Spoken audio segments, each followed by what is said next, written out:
Every big Champions League fixture has its own story arc, but one thing you never want is to have the plot rewritten by injuries. Less than a month out from what should be a colossal Barcelona versus PSG showdown on October 1, Paris Saint-Germain have been handed a cold public shock.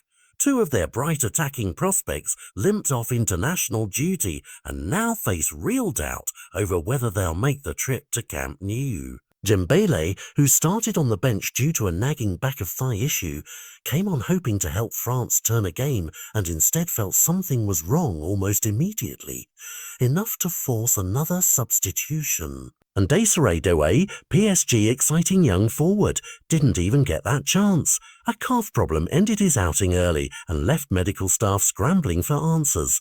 Those injuries alone are news. Layer on the fact that coach Luis Enrique has been out of training recently after a clavicle injury from a cycling accident, and PSG preparation narrative suddenly looks fragile.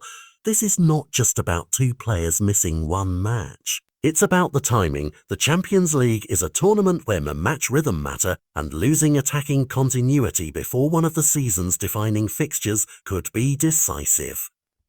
Barcelona will be watching, not because they wish misfortune on opponents, but because opportunities in elite football are ruthlessly seized. If PSG arrive in Catalonia without the pace, dribbling threat and tactical options Dembele and Doué provide, Barcelona can exploit spaces on the flanks and force PSG into a more conservative setup.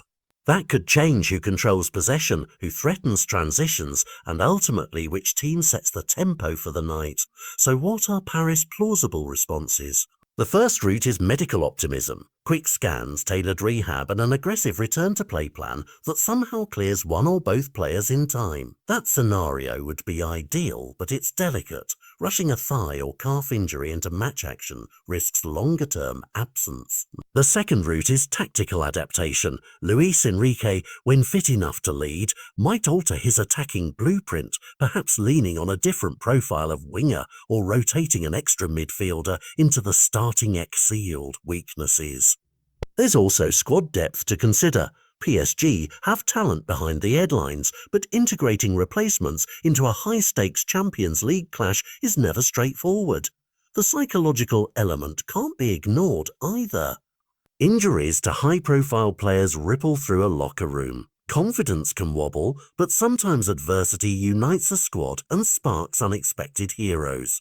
For Barcelona, this is a potential gift with strings attached. A weakened PSG attack doesn't guarantee victory. Complacency is a trap. Barca still need to execute defensively, press in the right moments and convert chances, but tactically they can push higher, overload the wings and test PSG replacements in one-on-one duels, places where Dembele's directness often made a difference. Looking beyond a single match, these developments could reshape group dynamics. Early Champions League points are precious, and if PSG drop results while Barcelona capitalise, the psychological and mathematical pressure in the group stage can swing quickly. Media pressure will mount on PSG medical team and coaching staff, and rival clubs will watch closely for signs of fragility in Paris. Ultimately, the truth will be revealed in days rather than headlines, scans, training reports, and the team sheet on match day. Between now and October 1, every training update becomes a mini-drama, and every quote from coaches or doctors would be passed for hidden optimism or frank concern. For neutral fans, the unfolding story is a reminder that elite football is ruled as much by human bodies as by tactics and transfer windows. Injuries are cruel, sudden, and unavoidable, and when they hit before a marquee clash, they create a narrative that can define a season. So will Barcelona be handed an unexpected advantage? Will PSG scramble a defensive, pragmatic plan that stifles Barca's rhythm? Or will Paris somehow rejig and arrive in full attack mode despite the setbacks? The only honest answer right now is, it's too soon to be certain.